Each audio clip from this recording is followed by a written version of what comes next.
Hello, everyone. Welcome to the News Browse News broadcast.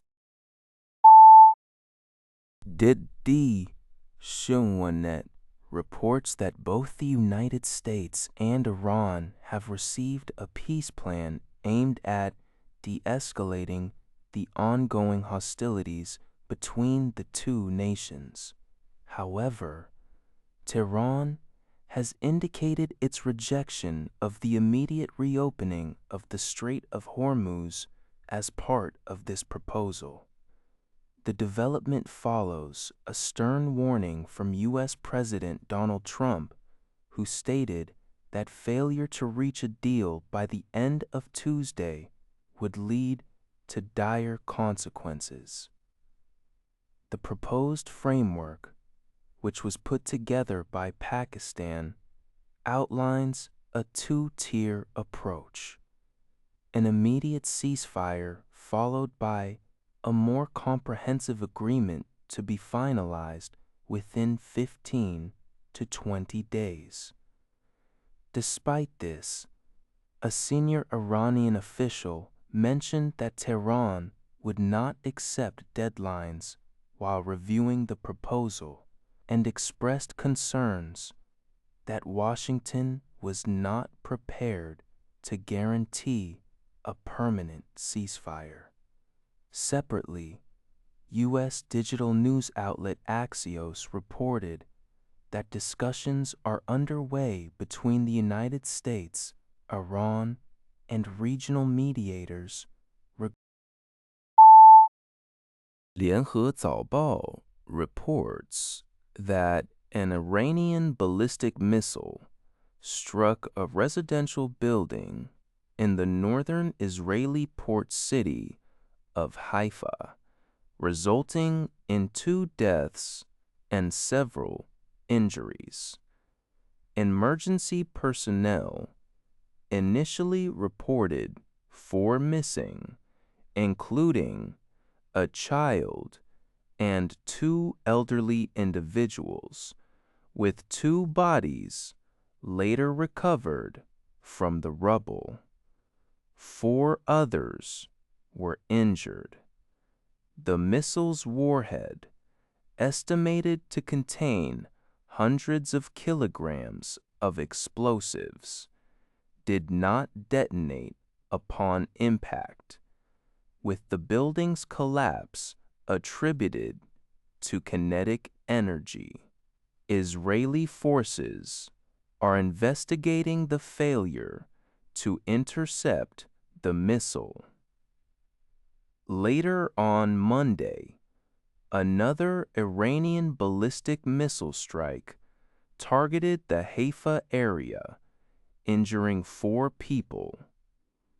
This missile was believed to carry cluster warheads, scattering submunitions over a wide area.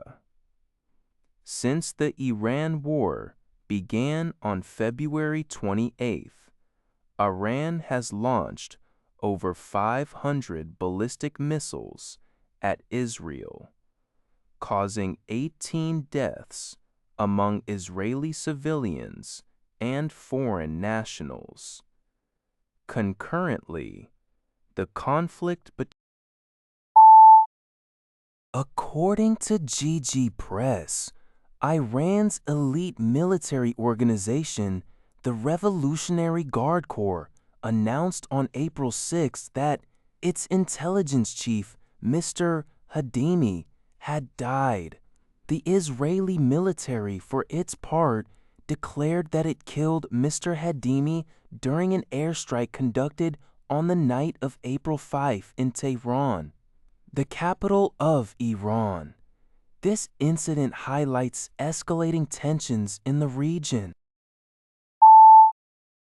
Al Jazeera reports that Israeli air raids have compelled up to 1.2 million people to flee Lebanon since March 2, representing almost 22% of the nation's population.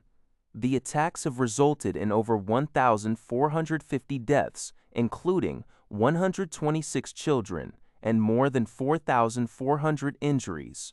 In specific incidents, 7 people were killed in Kfar Hada, and a couple died in Toul village, with their children injured.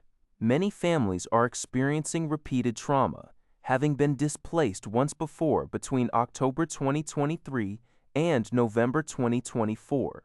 The scale of displacement has overwhelmed existing shelter capacity, leaving many without adequate accommodation.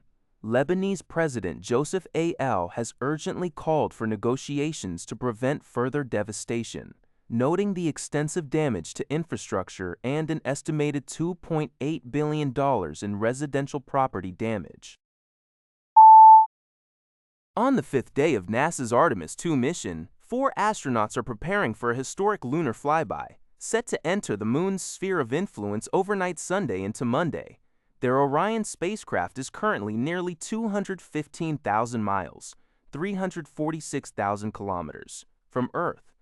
The crew has already observed parts of the lunar surface, including the Oriental Basin, which human eyes have never seen before. Former Apollo 16 astronaut Charlie Duke provided a ceremonial wake-up call, emphasizing global support for the mission. During the flyby, the astronauts Christina Koch, Reed Wiseman, Victor Glover, and Jeremy Hansen will observe the Moon with their naked eyes and onboard cameras. They are also conducting crucial system tests, including a manual piloting demonstration and assessing their survival suits, which are vital for emergency situations. NASA Chief Jared Isaacman highlighted the importance of collecting data on the spacecraft's life support system. As the spacecraft slingshots around the Moon, the crew is expected to break the record for the farthest distance ever traveled from Earth by humans. This mission, reported by JJ Press, is crucial for gathering data to inform future lunar endeavors, including Artemis III in 2027 and the lunar landing planned for Artemis IV in 2028. That's all for this video. Thank you for watching. See you in the next video.